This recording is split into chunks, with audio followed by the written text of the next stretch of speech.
بسم اللہ الرحمن الرحیم۔ میں آپ کا دوست حبیب احمد پارس، ایڈوکیٹ سپریم کورٹ، آپ کی خدمت میں حاضر۔ آج کا ولاگ انتہائی اہم ہے۔ اگر آپ چاہتے ہیں کہ آپ کی زندگی بھر کی کمائی نہ لٹے، آپ کے لاکھوں کروڑوں روپے کوئی آپ سے ہتھیا نہ لے، آپ اپنی نسلوں کو عدالتوں کی طویل لٹیگیشن کے حوالے کر کے نہ جائیں، تو پھر آج کے اس ولاگ کو غور سے سنیے اور اس کو پلے باندھ لیجئے، اور کبھی اپنا کوئی معاملہ اس کے خلاف مت کیجیے گا۔ آج بہت بھرپور اور معلوماتی ولاگ ہے جو آپ کے مفادات، آپ کی زندگی کی جائیدادیں، آپ کے رشتوں، بہت سارے معاملات کی حفاظت کا ذمہ دار ہوگا۔ اس لیے اس کو آخر تک سنیے گا اور اس چینل کو سبسکرائب بھی کیجیے گا، لائک بھی کیجیے گا، اور بیل کا جو بٹن ہے اس کو بھی دبائیے۔ آج کا میرا ولاگ ہے کہ جب ہم کسی چیز کو خرید و فروخت کر کے اقرار نامہ بے لکھتے ہیں، اس میں کون سی قانونی غلطیاں کرتے ہیں، کون سے تقاضے ہیں جو ہم پورے نہیں کرتے، جس کی وجہ سے ہمیں بہت قیمتی جائیدادوں سے، زندگی بھر کی کمائی سے ہاتھ دھونا پڑتے ہیں، بات جھگڑوں تک چلی جاتی ہے، قبضے ہوتے ہیں، قتل ہو جاتے ہیں، نسلوں کی دشمنیاں پڑ جاتی ہیں۔ تو اس لیے اقرار نامہ بے کو تحریر کرتے وقت یہ جو میں آج عرض کروں گا، ان احتیاطوں کو دامن سے نہیں چھوڑنا۔ اقرار نامہ بے اصل میں ہمارا جو قانون معاہدہ ہے، کانٹریکٹ ایکٹ، قانون شہادت اور رجسٹریشن ایکٹ، ان کے تقاضوں کے پیش نظر تحریر کیا جاتا ہے۔ ہمارے معاشرے میں قوانین اور نظام عدل کی غیر مستحکم صورتحال اور مکمل انصاف کی فراہمی نہ ہونے میں ہمارے اخلاق، کردار، ایفائے عہد جیسے زیورات آدمیت سے ہمارا محروم ہونا ہے۔ اب ہمارے معاشرے میں کسی جائیداد کو فروخت کرنے کا عہد کرنے کے بعد، اس کی قیمت وصول کرنے کے بعد، قبضہ حوالے کرنے کے بعد، اور حتیٰ کہ اقرار نامہ تحریر و تکمیل کر دینے کے بعد بھی اس سے منحرف ہو جانا بالکل عام سی روش ہو گئی ہے، اور لوگوں نے اس کو شیر مادر سمجھ کے ہضم کرنا شروع کر دیا ہے۔ ایسی روش کی وجہ یہ ہے کہ ہر منحرف اور بے ایمان شخص کو یہ پختہ یقین ہوتا جا رہا ہے کہ ہمارے ملک کے جو قوانین ہیں وہ اتنے کمزور ہیں جو اس کے خلاف مظلوم شخص کو بروقت انصاف بھی فراہم نہیں کر سکتے، اور ہمارا نظام عدل اتنا بے بس ہے کہ وہ اگر منحرف ہو جائے تو اس کا کچھ بگاڑ بھی نہیں سکے گا۔ ان وجوہات کی بنا پر یہ انتہائی ضروری ہے کہ جب بھی کوئی معاہدہ تحریر کیا جائے تو قانون کے جملہ تقاضوں کی بھرپور انداز میں سامنے رکھ کر اس کی تکمیل کی جائے، تاکہ کوئی ایسی خامی نہ رہ جائے جس کا فائدہ فریق مخالف حاصل کر سکے آپ کے خلاف۔ قانون معاہدہ کے مطابق سب سے پہلے یہ دیکھنا ضروری ہے کہ جو شخص آپ کے ساتھ معاہدہ کر رہا ہے وہ قانون کے مطابق اور معاہدہ میں درج پیشکش و قبولیت، وہ قانون کے مطابق اس معاہدے کو کرنے کا اہل بھی ہے، اور معاہدہ میں درج پیشکش و قبولیت کسی مروجہ قانون کے تحت قابل گرفت تو نہیں ہے، کیونکہ معاہدہ ہمیشہ قانونی ہوتا ہے، ورنہ آپ کا جو اقرار نامہ پیشکش و قبولیت جتنی مرضی صاف نیک نیتی سے بھی ہو، اگر وہ قبولیت اور پیشکش قانون میں کہیں اس کو قانونی درجہ حاصل نہیں ہے اس بے کو، تو وہ معاہدہ قانون کے مطابق نہیں ہوگا۔ معاہدہ خریداری کے کرتے وقت اچھی طرح چھان بین کر لیجئے کہ جو شخص کوئی جائیداد فروخت کر رہا ہے وہی اس کا درست مالک ہے، اس کو یہ جائیداد فروخت کرنے کا مکمل اختیار بھی ہے یا نہیں ہے۔ فروخت کنندہ کی جائیداد اور ملکیت کا مکمل ثبوت ریکارڈ کے مطابق تصدیق کرنا چاہیے،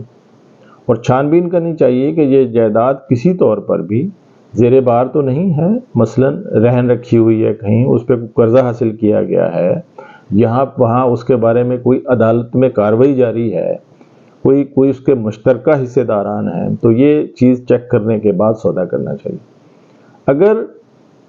جائیداد غیر منقولہ ہے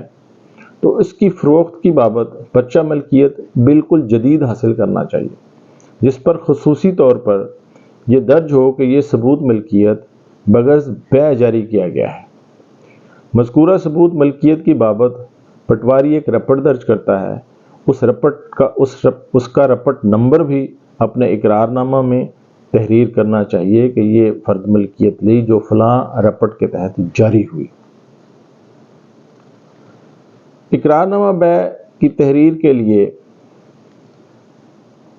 اسٹامپ کی چلت جو ہوتی ہے وہ انتہائی اہم ہے۔ یہ بھی تو چلت اسٹامپ کی غرض سے جو سب سے پہلے چالان فارم پر کیا جاتا ہے، تو اس میں بھی یہ کوشش کیجئے کہ جو شخص فروخت کر رہا ہے وہ اس کو اپنے ہاتھ سے پر کروائیے۔ بہت سارے کام ہم نے جو وکیلوں کے منشی ہیں ان کے چھوڑا ہوتا ہے، یا جو وثیقہ نویس ہوتے ہیں ان کے حوالے چھوڑا ہوتا ہے، یہ جو باقاعدہ رجسٹریوں کا کام کرتے ہیں انہوں نے اپنے ملازموں کے پاس کے ذمہ چھوڑا ہوتا ہے۔ تو ایسا نہیں کرنا چاہیے، وہ اپنے ہاتھ سے پر کریں، اپنے سامنے دستخط کروائیے، بلکہ اس کے نشان انگوٹھا بھی لگوائیے، اور اس کے بعد اسٹامپ فروخت جو اسٹامپ حاصل کرنے والا ہے یعنی زمین فروخت کر رہا ہے اس پہ موبائل نمبر بھی اس کا ہی لکھیے، کسی اور کا موبائل نہ لکھیے، اور بینک سے بھی اس کو ساتھ لے جا کر اس سے خود ریسیو کروائیے۔ وہ بینک کسی نمائندے یا ایجنٹ کے ذریعے وہ اسٹامپ جو ہے وہ حاصل مت کیجیے۔ حصول اسٹامپ کے بعد جو اہم مرحلہ شروع ہوتا ہے، بلکہ نہایت اہم، وہ ہوتا ہے اسٹامپ کی تحریر کا مسئلہ۔ عمومی طور پر لوگ لاکھوں کروڑوں اربوں روپے کی جائیداد کی خرید و فروخت کے وقت بھی روایتی اعتماد اور لاپرواہی کا مظاہرہ کرتے ہیں، اور اقرار نامہ بیع کسی ایسے شخص سے تحریر کروا لیتے ہیں جو کہ اقرار نامہ بیع تحریر کرنے کا قانونی طور پر مجاز ہی نہیں ہوتا۔ مثال کے طور پر اسٹامپ فروش سے لکھوا لیتے ہیں، غیر مجاز یعنی غیر رجسٹرڈ وثیقہ نویس سے لکھواتے ہیں جس کے پاس لائسنس ہی نہیں ہوتا، وہ اپنے آپ کو وثیقہ نویس ظاہر کرتا ہے،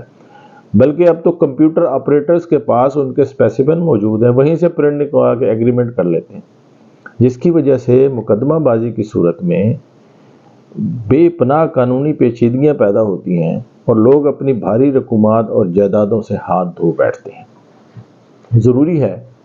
کہ اقرار نامہ بیع کسی ایسے شخص سے تحریر کروایا جائے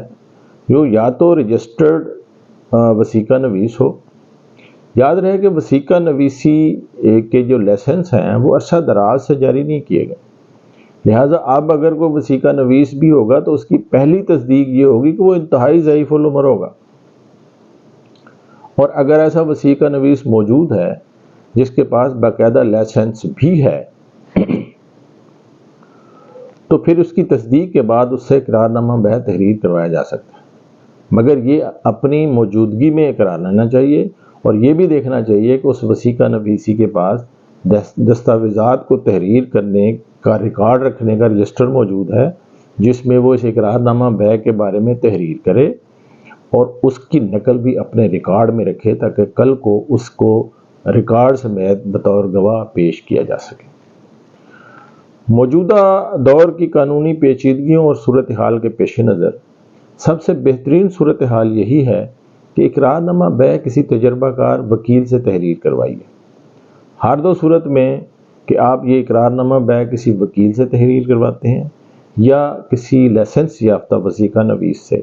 دونوں صورتوں میں تحریر کنندہ کا نام مکمل طور پر تحریر کیا جائے اقرار نامے پر، اور اس کے دستخط بھی کروایا جائے۔ اب یہ عام رواج ہو چکا ہے کہ اقرار نامہ جات کو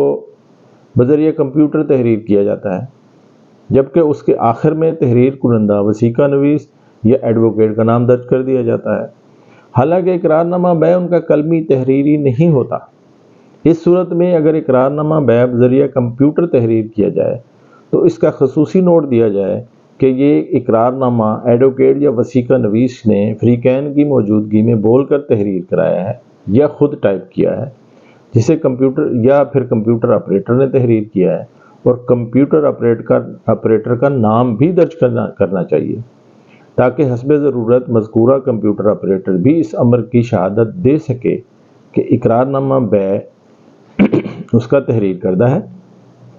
اور اقرار نامہ بے کا جملہ مواد اس کے کمپیوٹر میں وقت اور تاریخ کے ساتھ محفوظ بھی ہونا چاہیے تاکہ یہ بھی ثابت کیا جا سکے کہ یہ اقرار نامہ فلاں وقت، فلاں تاریخ، فلاں جگہ، فلاں وقت پہ تحریر کیا گیا جو ریکارڈ پر موجود ہے۔ قانون شہادت کے آرٹیکل 17 کے مطابق اقرار نامہ بے کے مندرجات کو ثابت کرنے کے لیے کم از کم 2 گواہان کا ہونا ضروری ہے۔ یاد رہے کہ اس میں تحریر کنندہ شامل نہیں ہوتا۔ یہ گواہان کی تعداد کا کم سے کم معیار ہے۔ مقدمہ بازی کی صورت میں یہ عام مشاہدہ ہے کہ اگر 2 گواہان میں سے کوئی گواہ منحرف ہو جائے یا شہادت دینے سے انکار کر دے تو اقرار نامہ بے خواہ کتنا شفاف انداز میں لکھا گیا ہو قانون کے مطابق ثابت نہیں ہوتا۔ اس لیے ہمیشہ گواہان کی تعداد 2 سے زیادہ رکھنی چاہیے۔ یہ انتہائی اہم ہے کہ جس روز اسٹامپ خریدا جائے اسی روز اقرار نامہ بے بھی تحریر کیا جائے۔ اگر انتہائی مجبوری ہو اور صورتحال ایسی ہو کہ اقرار نامہ بے بعد میں تحریر کرنا پڑے تو اس کی وجہ اقرار نامہ بے میں ہی درج کر دینی چاہیے تاکہ فریقین کے دستخط سے یہ تاخیر بھی ثابت ہو سکے۔ اقرار نامہ بے میں اگر کوئی رقم بقایا ہو تو اس کی ادائیگی کی تاریخ کو وضاحت سے لکھنا چاہیے۔ اقرار نامہ بے سے انحراف کی صورت میں دونوں فریقین کے خلاف تادیبی کارروائی اور ہرجانہ وغیرہ کی اگر ادائیگی طے ہو تو اس کو بھی تفصیل سے درج کرنا چاہیے۔ تکمیل معاہدہ کی تاریخ بھی واضح طور پر درج ہونی چاہیے۔ رقومات کی ادائیگی ہمیشہ بذریعہ بینک بصورت چیک، کراس چیک یا پی آرڈر وغیرہ کرنی چاہیے۔ کیش رقم دینے سے ہمیشہ اعتراض کیجیے اور ادائیگی رقم کی علیحدہ سے رسید بنائیے جس میں اقرار نامہ بے کا وضاحت سے ذکر کریں اور اس پر بھی گواہان کے دستخط کروائیں۔ بعض صورتوں میں لوگ صرف رسید تحریر کر لیتے ہیں جبکہ معاہدہ زبانی طور پر ہو جاتا ہے۔ اگر مجبوراً ایسی صورتحال بھی ہو تو بھی جائیداد فروخت شدہ کی جملہ تفصیل اور معاہدہ کا ذکر اگر رسید میں کر دیا جائے تو بعض صورتوں میں اس رسید کو بھی اقرار نامہ کے طور پر ٹریٹ کیا جا سکتا ہے۔ اگرچہ اقرار نامہ بے کو رجسٹرڈ کروانا ہر صورت میں ضروری نہیں ہے، تاہم اگر اس کو رجسٹرڈ کروا لیا جائے تو اس سے اقرار نامہ بے کو انتہائی تقویت ملتی ہے، اس لیے رجسٹرڈ کروانے میں کوئی حرج نہیں ہے۔ اب میں کچھ ایسی صورتحال ہیں جس میں عدالتوں نے فیصلے کیے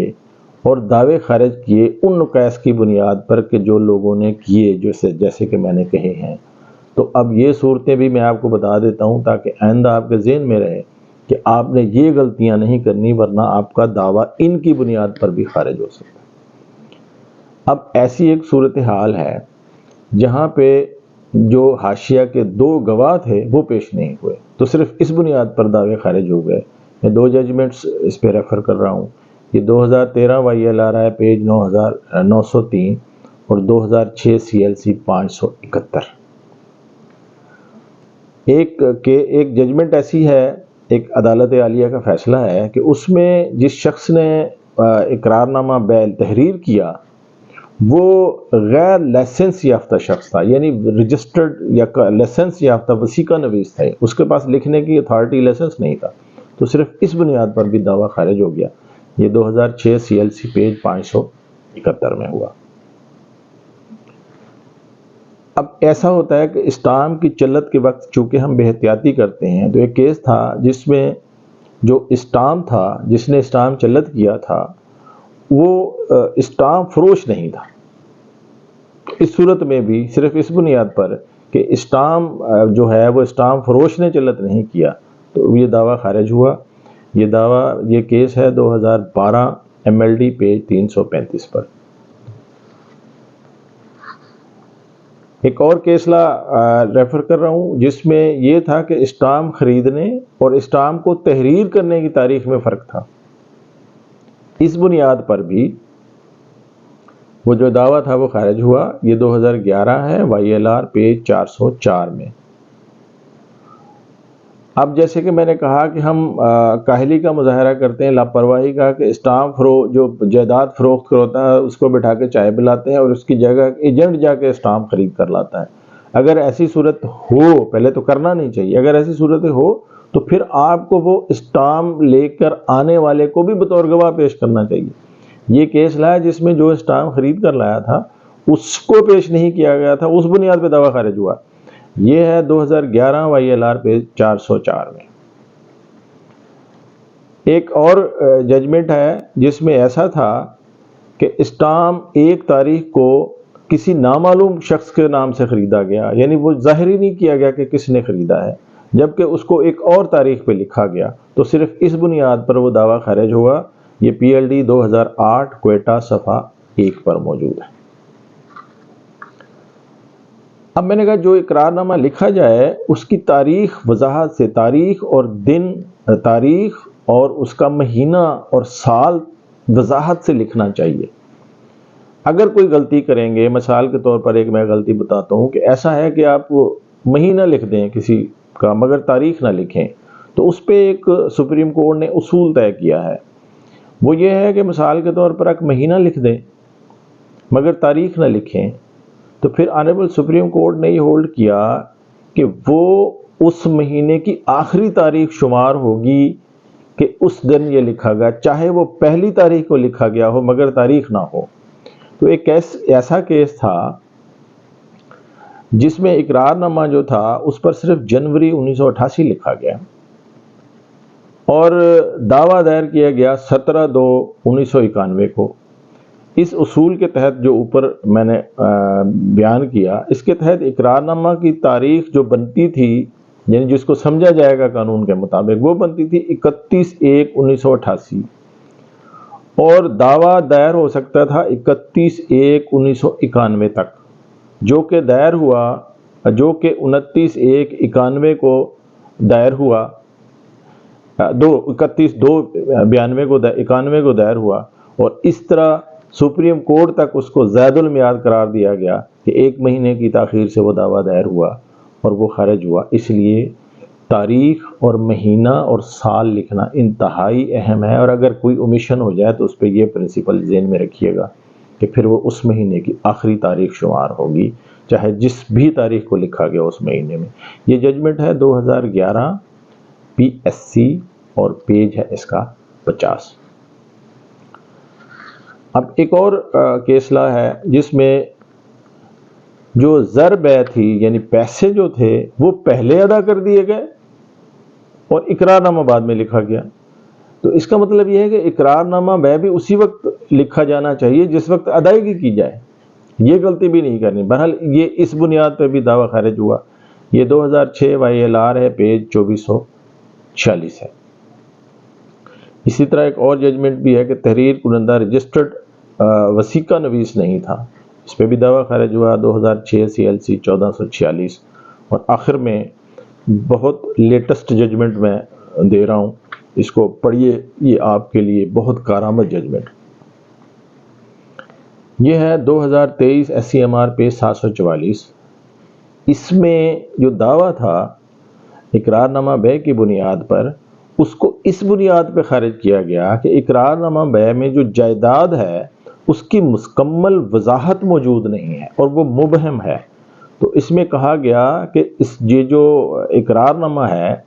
یہ اسپیسیفکلی انفورسیبل نہیں ہے اسپیسیفک ریلیف ایکٹ کے تحت، اور اس بنیاد پہ دعویٰ دائر کیا گیا۔ مطلب جب آپ جائیداد خریدیں اس کے مکمل پارٹیکولر تفصیل اس کی لکھیے، اگر تفصیل نہیں لکھیں گے اور وہ مبہم ہوگی تو اس بنیاد اور اس کی پیمائش مبہم ہوگی تو پھر بھی آپ کا دعویٰ خارج ہو سکتا ہے۔ تو اس لیے یہ انتہائی اہم معلومات ہیں، کیونکہ خرید و فروخت اب ہماری زندگی کا حصہ بن چکا ہے۔ کوئی شخص زندگی میں ایک ہی بار مکان بناتا ہے یا خریدتا ہے، اگر اس میں بھی اس کے ساتھ دھوکے بازی ہوگی تو یہ irreparable لاس ہوتا ہے۔ اپنے آپ کو محفوظ رکھیے، اپنی اولادوں کو، اپنی جائیدادوں کو۔ دعاؤں کے ساتھ آپ سے رخصت چاہتا ہوں۔ آپ سے ریکویسٹ ہے کہ اس چینل کو سبسکرائب کیجئے، یہ جو ہے اس کو اپنی زندگی میں حصہ بنائیے، اور اپنے دوستوں کو بھی احتیاط کا مشورہ دیجئے۔ والسلام، اللہ حافظ۔